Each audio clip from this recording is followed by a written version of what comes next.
Bonjour à toutes et tous, bienvenue pour ce nouveau tutoriel de chimie pour éviter de faire la confusion entre la concentration en masse et la masse volumique.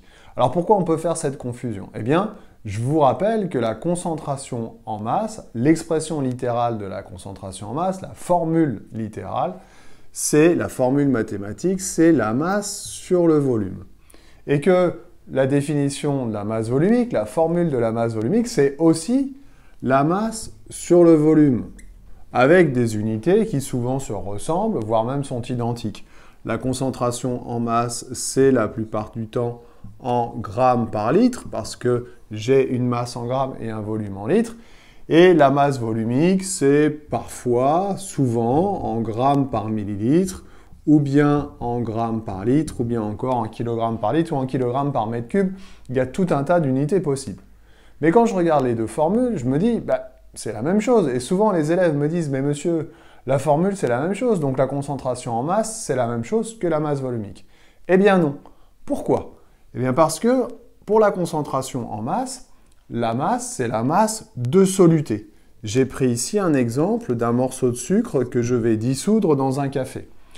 La masse, c'est la masse de soluté, c'est donc la masse de sucre que je vais dissoudre dans le café, c'est-à-dire dans un solvant. Et donc, grand V, c'est le volume de solvant. Ainsi, pour avoir la concentration en masse du café sucré, je vais prendre la masse de sucre divisée par le volume de solvant.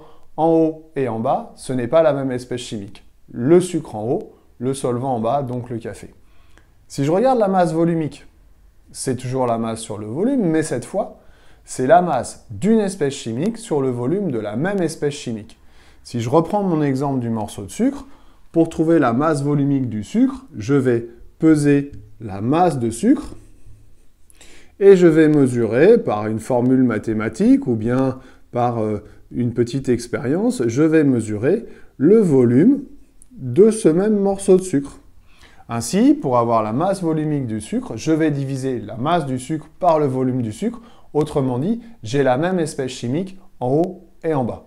Pour résumer, une concentration en masse, je vais donc avoir deux espèces chimiques différentes, la masse pour le soluté, le volume pour le solvant, alors que pour la masse volumique, on va avoir la même espèce chimique en haut et en bas, que ce soit pour la masse ou pour le volume. Voilà, j'espère que j'ai été clair et que dorénavant, vous ne ferez plus la confusion.